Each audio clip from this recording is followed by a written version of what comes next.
Ladies and gentleman, ಈ ಯತ್ನಾಳ್ ಮತ್ತು BS ಯಡಿಯೂರಪ್ಪನವರ ಮಧ್ಯದಲ್ಲಿ ನಡೀತಾ ಇರುವಂತಹ ಯುದ್ಧ ಯಾವ ಹಂತಕ್ಕೆ ಹೋಗಿ ಮುಟ್ಟುತ್ತೆ?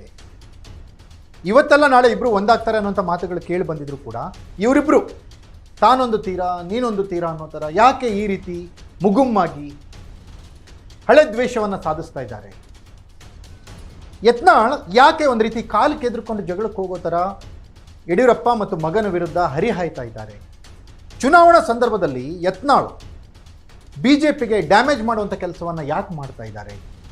ಫೋಕಸ್ ಟುಡೇನಲ್ಲಿ ಎಕ್ಸ್ಕ್ಲೂಸಿವ್ ಡೀಟೇಲ್ಸನ್ನು ಕೊಡ್ತೀನಿ. ನೆಲ ಜಲ ಭಾಷೆಗಾಗಿ ಪ್ರಾಮಾಣಿಕ ಪತ್ರಿಕೋದ್ಯಮ, ನಾನು ಹೇಮಂತ್.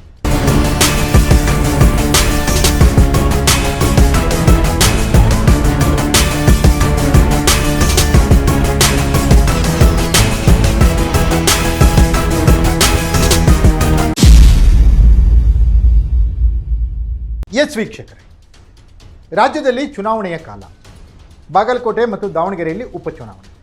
ಇಂಥ ಸಂದರ್ಭದಲ್ಲಿ ರಾಜ್ಯ ಸರ್ಕಾರದ ವೈಫಲ್ಯಗಳ ವಿರುದ್ಧ ಒಗ್ಗಟ್ಟಾಗಿ ಹೋರಾಡಬೇಕಾದಂಥ ವಿರೋಧ ಪಕ್ಷಗಳು ಯಾಕೋ ತಮ್ಮಲ್ಲಿ ಈಗೋ, ದುರಹಂಕಾರ, ಪ್ರತಿಷ್ಠೆಯನ್ನು ಪಣವಾಗಿಟ್ಟುಕೊಂಡು ಒಟ್ಟಿಗೆ ಕೆಲಸ ಮಾಡಲಿಕ್ಕೆ ಹಿಂದೇಟು ಹಾಕ್ತೀವಿಯಾ? ಹಾಗಾದರೆ ಯಡಿಯೂರಪ್ಪನವರು ಸ್ನೇಹ ಹಸ್ತವನ್ನು ಚಾಚಿದ್ರು ಕೂಡ ಯತ್ನಾಳ್ ಅದನ್ನು ತಿರಸ್ಕರಿಸ್ತಾ ಇದ್ದಾರಾ? ಯತ್ನಾಳ್ BJPಗೆ ಬರಬೇಕು ಅಂತಾರೆ. BJPಗೆ ಬರಬೇಕು ಅಂದರೆ ಯಡಿಯೂರಪ್ಪನವರ ಜೊತೆ ಸ್ನೇಹವನ್ನು ಸಂಪಾದಿಸಲೇಬೇಕಲ್ವಾ? ಯಡಿಯೂರಪ್ಪನವ್ರನ್ನ ಬಿಟ್ಟು ಕರ್ನಾಟಕದಲ್ಲಿ BJP ಕಟ್ಟೋದು ಕಷ್ಟ ಅಂತ ಹಲವು ಬಾರಿ ನಿರೂಪಣೆಯಾದರೂ ಕೂಡ ಯಾಕೆ ಯತ್ನಾಳ್ ಹಠ ಮಾಡ್ತಾ ಇದ್ದಾರೆ? ಯಡಿಯೂರಪ್ಪನವರ ಸ್ಥಾನವನ್ನು ತುಂಬಲಿಕ್ಕೆ ಯತ್ನಾಳ್ ಅವ್ರಿಗೆ ಸಾಧ್ಯನಾ? ಹೇಗೆ ಸಾಧ್ಯ ಆಗುತ್ತೆ?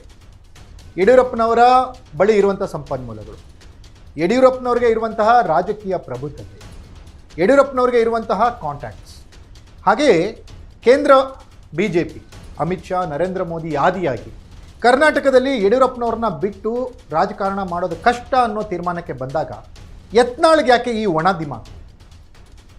ಯಾಕೆ ಯತ್ನಾಳ್ ನಿನ್ನೆ ಮತ್ತೆ ವಿಜೇಂದ್ರ ವಿರುದ್ಧ ಹರಿಹಾಯ್ದಿದ್ದಾರೆ? ಯಾಕೆ ವಿಜೇಂದ್ರ ಪರವಾಗಿ ಕೆಲಸ ಮಾಡಲ್ಲ ಅಂತ ಹೇಳಿ ಯತ್ನಾಳ್ ಗುಡುಗಿದ್ದಾರೆ? ಯತ್ನಾಳ್ ಅವ್ರಿಗೆ ಇಲ್ಲಿ ಪಕ್ಷದ ಹಿತಾಸಕ್ತಿಗಿಂತ ತಮ್ಮ ವೈಯಕ್ತಿಕ ಪ್ರತಿಷ್ಠೆ ಹೆಚ್ಚಾಯ್ತಾ? ಯತ್ನಾಳ್ ಅವರ ಒಣ ಪ್ರತಿಷ್ಠೆಯಿಂದ BJPಗೆ ಏನಾದರೂ ಡ್ಯಾಮೇಜ್ ಆಗುತ್ತಾ, ಅಥವಾ ಯತ್ನಾಳ್ ಅವರೇ ತಮ್ಮ ಕಾಲ ಮೇಲೆ ತಾವೇ ಕಲ್ಲು ಹಾಕೊಳ್ತಿದ್ದಾರಾ?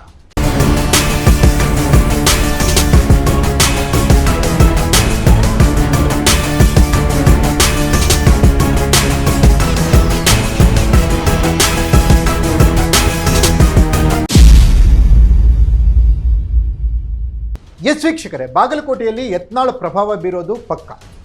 ಯಾಕಂದರೆ ಬಾಗಲಕೋಟೆಯಲ್ಲಿ ಹಿಂದೂ ಫ್ಯಾಕ್ಟರ್ ವರ್ಕ್ ಆಗ್ತಾ ಇದೆ.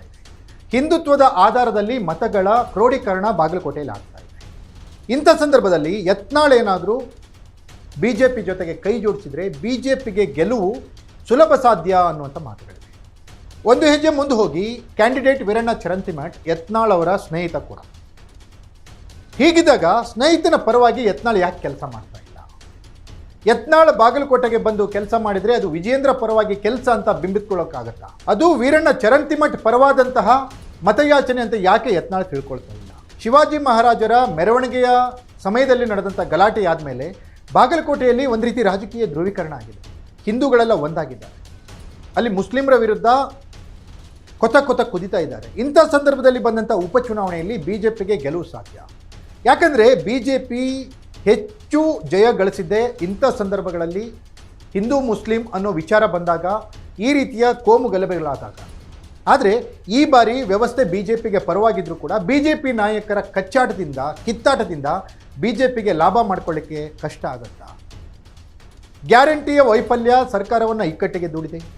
ಮುಖ್ಯಮಂತ್ರಿ ಸಿದ್ದರಾಮಯ್ಯ, ಉಪಮುಖ್ಯಮಂತ್ರಿ DK ಶಿವಕುಮಾರ್ ನಡುವಿನ ಅಧಿಕಾರದ ಕಚ್ಚಾಟ ಕಾಂಗ್ರೆಸ್ ಇಮೇಜನ್ನು ಡ್ಯಾಮೇಜ್ ಮಾಡಿದೆ.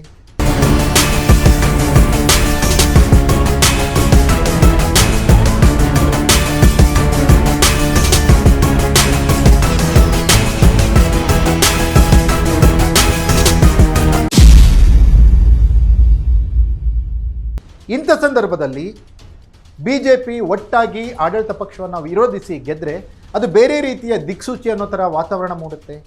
2028ರ ರೂಟ್ ಕ್ಲಿಯರ್ ಆಗುತ್ತೆ. ಹೀಗಿದ್ರೂ ಕೂಡ ಯತ್ನಾಳ್ ಯಾಕೆ ಇಲ್ಲಿ ದೊಡ್ಡ ಮನಸ್ಸನ್ನು ಮಾಡ್ತಾ ಇಲ್ಲ ಅನ್ನೋದು BJP ಕಾರ್ಯಕರ್ತರ ಪ್ರಶ್ನೆ. ಯತ್ನಾಳ್ ಇನ್ನಾದರೂ ಬದಲಾಗ್ತಾರಾ? ಯಡಿಯೂರಪ್ಪನವರ ಜೊತೆಗೆ ಸ್ನೇಹ ಹಸ್ತವನ್ನು ಚಾಚ್ತಾರಾ? ಕಾದು ನೋಡಬೇಕಿದೆ. ಇದಾಗಿತ್ತು ಫೋಕಸ್ ಟುಡೇ. ನೆಲ ಜಲ ಭಾಷೆಗಾಗಿ ನೋಡ್ತಾ ಇರಿ ಫೋಕಸ್ ಟಿವಿ.